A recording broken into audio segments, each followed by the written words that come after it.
Right, this is video 16 of the Bentley, and I've honestly thought this was the one where things finally start going right. The suspension going back together, the brakes are getting bleed, the front end nearly finished, and for once it actually feels like a progress.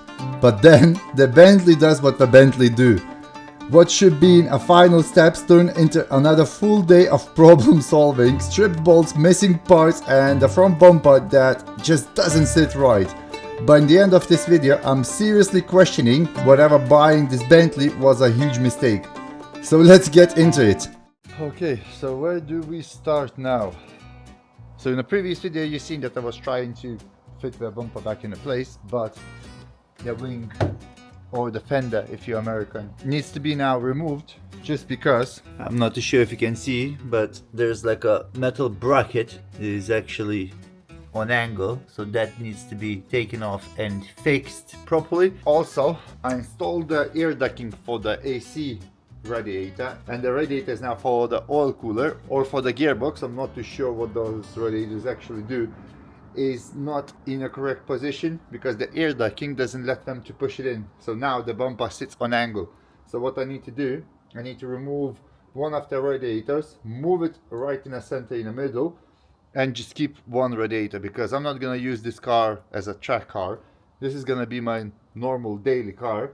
So I need to just lower it down and push it a little bit to the side. Then the bumper is actually gonna sit in the correct position, and also is gonna receive a better cooling as well, because now at the moment I don't see a point. Why would you even put the radiators just behind the bumper? Look how it sits. It just literally cools the bottom section in here. So that's needed to be done today. And also there's other stuff that I need to check onto the other side of the car, so I will need to take the car out. So let's jump straight into it, remove the bumper and fix that radiator issue.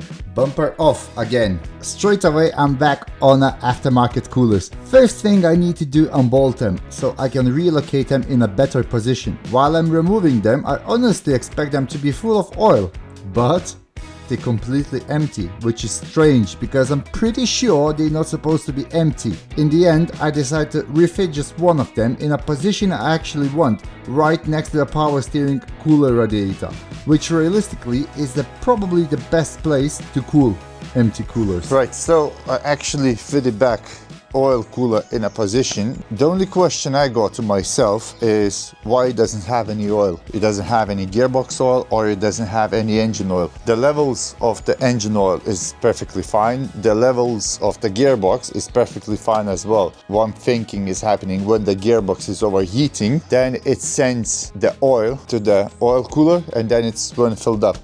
As this car is not going to be track used, I don't think so that's going to be a big issue. Right, so now I can actually install the air filters back in place, start the car, get it out. And then I'm going to be removing the driver's side wing. I have installed all the air filters back in place. Now it's time for a cold start. And also, in the same time, I can finally get the car out because we actually have a quite nice weather. It's a bit cold, but it's okay.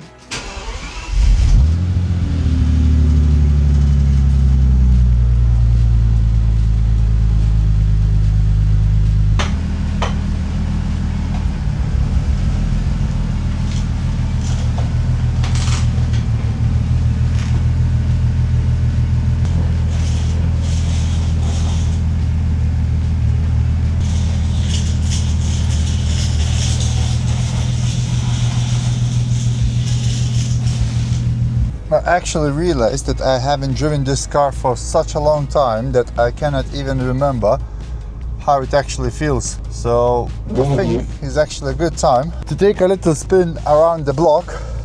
Not gonna go anywhere far, just somewhere literally here on the street. So then don't get mad on me. I just want to see how it feels. Already can see that one fold disappeared. There was a traction control, so that's gone, so that's a good thing. I don't know what it says. It says something about suspension. And then there's another something. Oh my god, there's so many faults going on.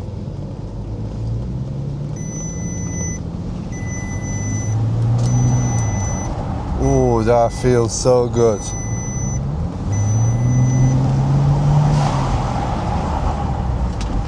I'm feeling like I would be driving on a cloud.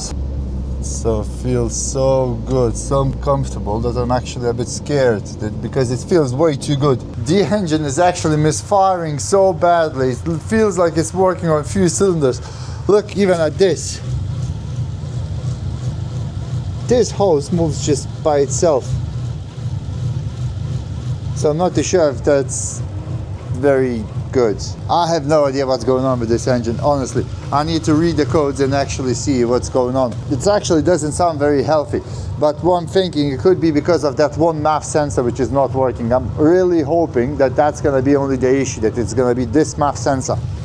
Apart that, everything should be actually okay, unless there's somewhere another air leak or sensor that it's damaged, but honestly, I have no idea. Anyway, right, I think I need to remove the wing anyway, or the fender if you're American. So I need to remove this, and then we're gonna be carrying on to working on this side, because I need to still change the tie rod on this side, and also I need to bleed the brakes on this side as well. The problem with the wing I have, you see, it's actually broken in here, and they tried to fix it with the rivets. So now they put it a metal plate in here between the crack. I understand this is actually a quite smart idea, and that's actually gonna work, but the problem is that they have left this gap, and now the wing should actually be sitting much lower than like this. So I need to remove the 3D printed bumper bracket out, and then I think I might even need to remove those doors, but I need to remove those doors anyway because I got a nice little dent in here, same as on the other side. Great job, David, great job. Also, other issue I got is with the air suspension. This side of the air suspension keeps dropping out, and I think the fault is gonna start with this front strut. I need to leak test it and see if there's any bubbles coming out. So basically what you do, you're taking Fairy, mix it with water and spray it all around it on the top seal and the bottom seal, and see if it leaks. If that leaks, maybe I just need to replace the seal, or if it's gonna leak, I need to have a new strut for this side. Along the top there are 70-30 Torx bolt that needs to come out. Then there's 3 more bolts where the bumper bracket sits. After that, I thought I need to remove the doors because I was convinced there'd be bolts hidden behind it. Turns out they aren't. Instead, they're all inside of the wheel arch. So the car needs to go back in the air, wheel comes off, and then I have to remove windscreen washer tank. It's held by 2 10mm bolts and very weird sliding clip. It took me way longer than I should have to figure out. Once that's out of the way, I can finally see 6 more 10mm nuts holding the wing on, and another 2 10mm bolts on the bottom, and just like that, the wing comes off. While I'm here, I might as well change the tie rod. It's actually pretty straightforward job. One 13mm on the top, a 16 side pinch bolt. So the wing is now removed. I can see straight away that this bracket is not actually repaired properly. We have a huge gap in here, so all of this bracket should be a little bit down. So I'm gonna try to remove it and fix it. I mean, make it straight and all the rest, or I might try to manipulate and see if it's gonna push it in a position. And then I'm gonna start sanding this wing, the doors, and the other door. So I still need to remove the other side doors. While I was here, obviously, it was a good to change the tie rod, so the tie rod is now changed. Also, I have tightened up the caliper, all the wiring and all the rest in here. There was only 2 bolts in the back. There's still a few things that I need to do. I still need to check if the air suspension is actually leaking from anywhere in here. And it would be a good idea to remove the back wheel, then I could bleed the brakes. And while I can actually, let's get the back wheel off, lift the car a little bit higher. I still got a spongy brake pedal, so I decided to bleed the brakes again, just to see if there's any more air hiding in the system. But stick around, because later on in the video I finally figure out why it's actually spongy and why it doesn't work. Situation update. Wing, or the fender if you're American, is off, door is off on the driver's side, on the passenger side door is also off. So all the car is literally almost stripped to the pieces. I'm actually kind of tempting to repaint all the car, but that's gonna be too ambitious. That's gonna be way too much. So what I need to paint is the doors, both of them, and the wing, because that wing has a lot of scratches, so I need to sort them out. Right, so I think now it's time. It's actually gonna be start sanding all the body panels out. So I'm still concerned about this oil cooler because I'm actually not sure why they're empty. And is it an oil cooler or that's a gearbox cooler? One thinking what it could be, when the gearbox is overheating, it opens other flaps and then it lets through those radiators to cool it down. But I'm not too sure if that's actually true or not. So let me know down below in the comments. What do you think? Is there any cars that actually does like that? When the gearbox is overheating, it sends the fluid to other radiators to cool it down. As the car is now actually stripped to pieces, I think that's a good time to subscribe. If you're enjoying this type of content, make sure you're gonna subscribe my channel, because 78% of you guys are not subscribed and you're watching my videos. That feels like stealing, you know? And I really want to get as close as possible to the 10,000 subscribers. That would be actually very great to get 10,000 subscribers, because I started this channel last year and I couldn't even dream to have 8,000 subscribers, but 10,000 would be even better. So before starting to sand all the parts, I have just received the airflow meter, so I'm gonna try now to change it and see if the engine is gonna become any better at all. So what I need to do is only to take out the air filter out and change it. And I'm hoping that the engine gonna start sounding more healthier, because if not, then it means we got an issue. MAF sensor or airflow meter. Air filter out, 2 Torx bolts, old MAF out, new one in, refit the air filter, and then it's time to check if the nasty fault is finally gone. Right now, theoretically, I shouldn't have any faults, theoretically. But how it's gonna be, I have no idea. I need to scan now the faults with the diagnostic tool and see if there's faults gonna come up.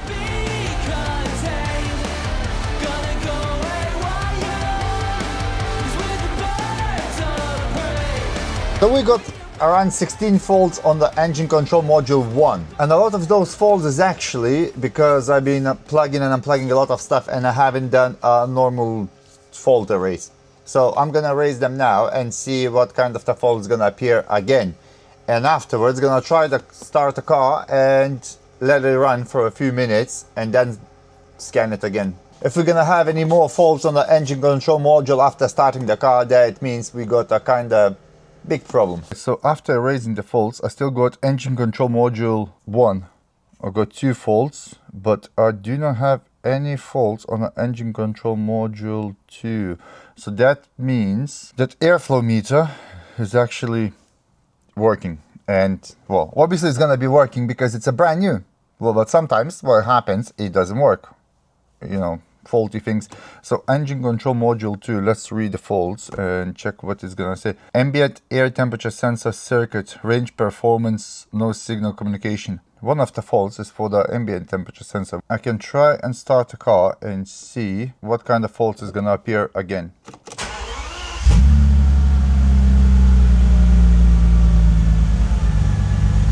At the moment, I do not have any faults on a dash. So that's a good news, but it's all gonna depend when the car is gonna run for a longer time. And here we go. Engine management light is on. So we got 12 faults on the engine control module 1. Those faults are, let me check. And then we got another 7 faults on the engine control module 2. This car is keep fighting with me every single time, and I'm thinking that I'm nearly to the finish. Something is gonna happen.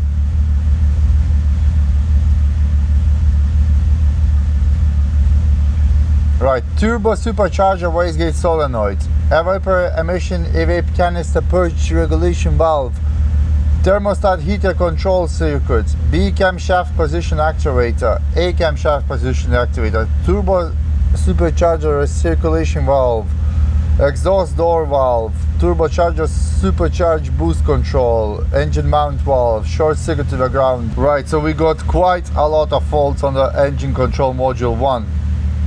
by saying quite a lot, it means basically everything is about turbos. So there's somewhere something is not right with this engine, well, with the turbos. And then engine control module 2, O2 sensor, turbo camshaft position activator, camshaft position activator, fuel injector 10.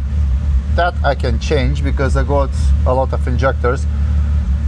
Exhaust door valve, camshaft post sensor, A circuit, high upper limit. Oh my god, there's so many folds. And like I said, when I'm thinking that this car is nearly to the finish, suddenly it becomes even more worse.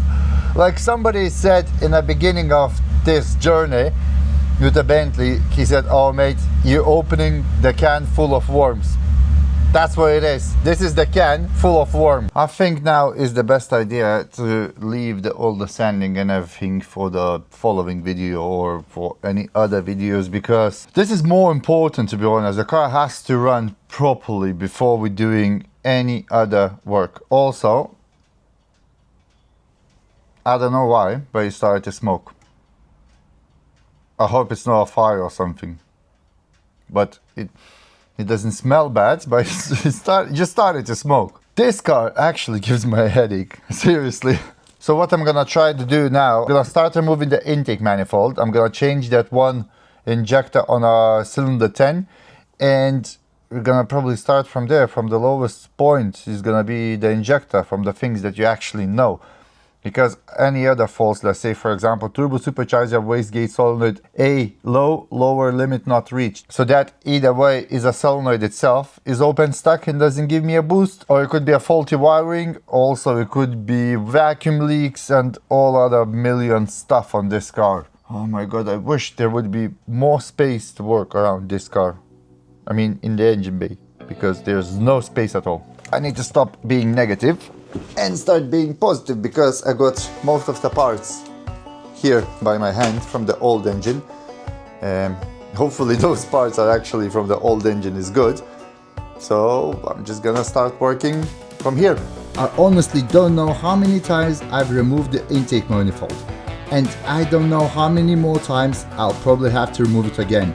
But I'm not giving up on this. I still believe this car can be saved, and if you think this Bentley is savable, now would be a perfect time to hit that subscribe button, because your support is what keeps me going and gives me the motivation to keep trying until this car is fixed once and for all. Now I can finally see the fuel injectors, and remember, we still need to change the injector on a cylinder 10, so the fuel rail has to come out. All the electrical connectors get unplugged, then rail comes off, and finally the nasty injector can be replaced. Once that's done, everything goes back together again. Before putting all the electrical connectors back, I made sure they are all clean from any debris or dirt or any oil. So I used the W40 electrical cleaner for every single plug that I saw. Then I can finally reinstall the intake manifold back with another gasket that I had from the previous engine, because hey, maybe there's an air leak underneath the intake manifold, I don't know. So after that's been fitted, I can finally reinstall the air filters, and then comes the moment of truth to see if anything changed, it has actually made any difference at all. The injector 10 has been replaced. I also replaced one of the solenoids as well, because I had one. And now there's gonna be a moment of truth. I'm gonna try to start the car again. I'm gonna delete all the faults once more and see what kind of the new faults we're gonna have. Right, here goes nothing.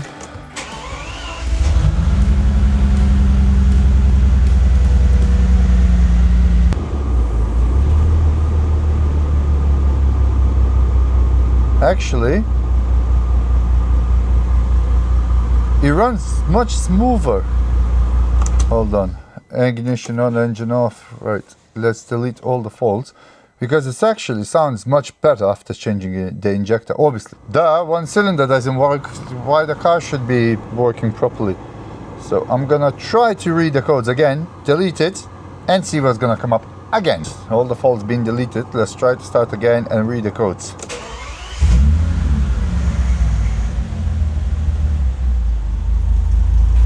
It does sound a little bit better.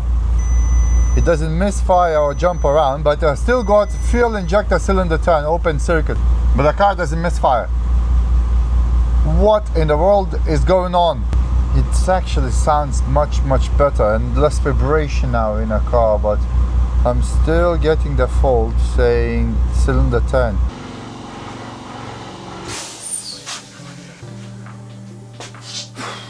I think I just had enough.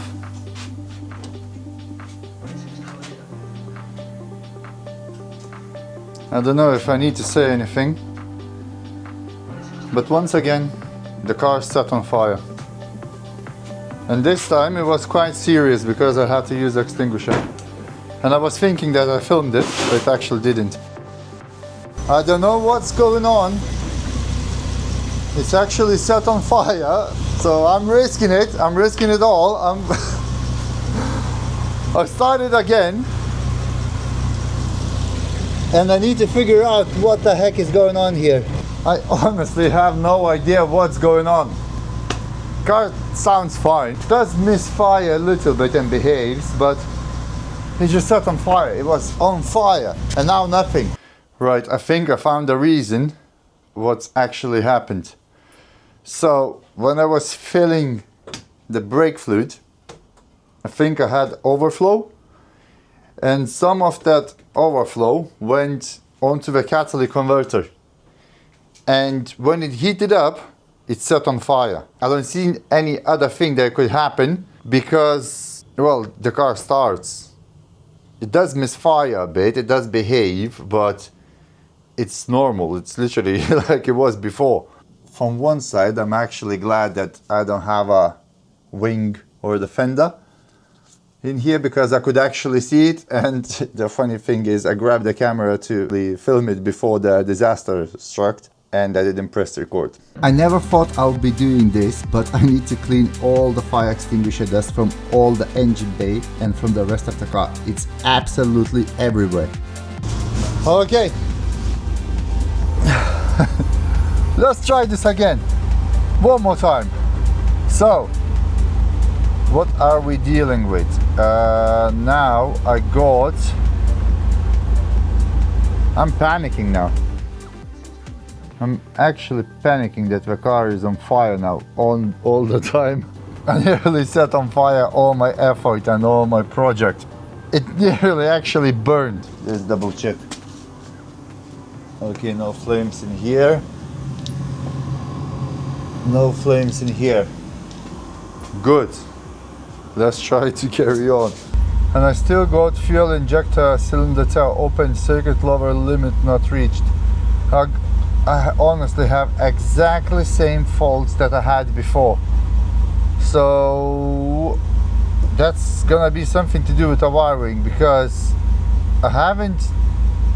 Did I connect it? Yes, I did connect the cylinder 10 and cylinder 3 injector plugs for sure, but now I'm getting the faults on them. So what I need to do again, remove the intake manifold and check that wiring, because there might be a broken wire somewhere in there, and that's all the issues it's causing.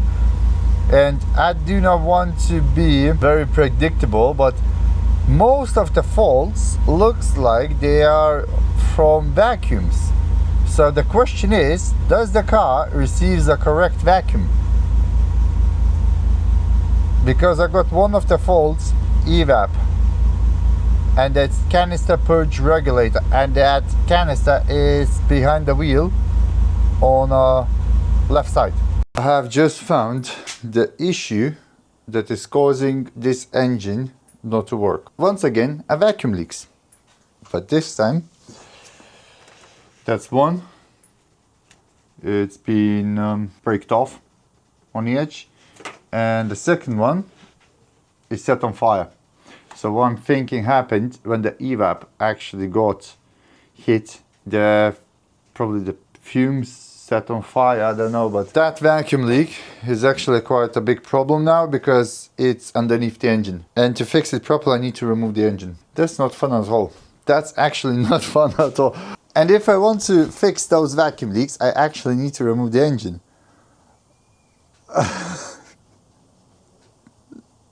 I think that would be easier to buy another one than actually rebuild this one, but obviously I'm gonna try to fix that vacuum leak without removing the engine or lowering it or dropping it down, because now the gearbox is filled with oil and all the rest is fine. Somehow I need to sort this out and fix it. So I managed to actually find one of the vacuum lines where it's actually broken off. I'm not too sure if you can see, but there is like a small pipe over there, and that pipe is actually which one is it? Is that one.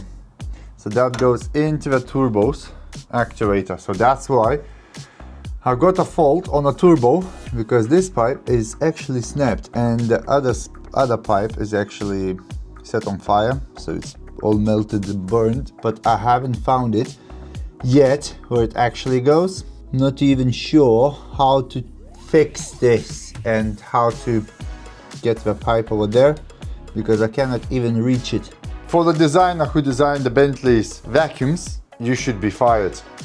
It's ridiculous. It's impossible to actually work normally on this car or on a vacuum lines. And on this car, the vacuum lines is very actually important. Also, welcome David Walker. He joined our YouTube community post and with all the other people in here. So again, should we run through all names? Stefan Herler. Well, just let's run through the names. It's gonna be faster. So we got Stefan, Donald, David, Neda, Tony Trucker, Paul, Andrews, Alstri Properties, Sean Burke, Ralph, David, Cas43 Photography, Andy, Pavel, Andrew, Alexander, Jim, Tadas, Grajudas, Terry, David, Simon, Peter, Raphael, and that's the name I cannot pronounce, is Hewitt. Then we got Newton, Joseph, Sadine, Newton, Jersey, Mark, Mick, David, Liam, Jay, House of Cars, Ponsuk. Newest person is David Walker. Congratulations guys of joining the YouTube community post. And welcome to the madness. Put Andre Cherney on the post as well. So welcome Andre and welcome to the madness. Right, what I'm planning to do and what I'm actually thinking to do is actually paint the doors, the wing, assemble the car, put everything what I can onto the car so everything would be kinda ready to drive, and then find a place where I could rent a lift, borrow a lift or something, and then remove the engine again, repair all the vacuums with braided hoses. Either way it would be aluminum or brass, it doesn't matter, any hoses, so it would be metal hoses. And yeah, that's the only thing that I can actually think about that would be actually logical. Order new O2 sensors, change the O2 sensor. Well, actually I got 2 new O2 sensors in that box over there. Change those and pretty much gonna be it, because now if I'm gonna try to take the engine again out, it's gonna be a massive job in this small garage. And also I don't think you want to watch me taking the engine once more. The next episode is not gonna be about Bentley, it's gonna be about something else. I've got another car. Let's just say it has a massive and a small issue.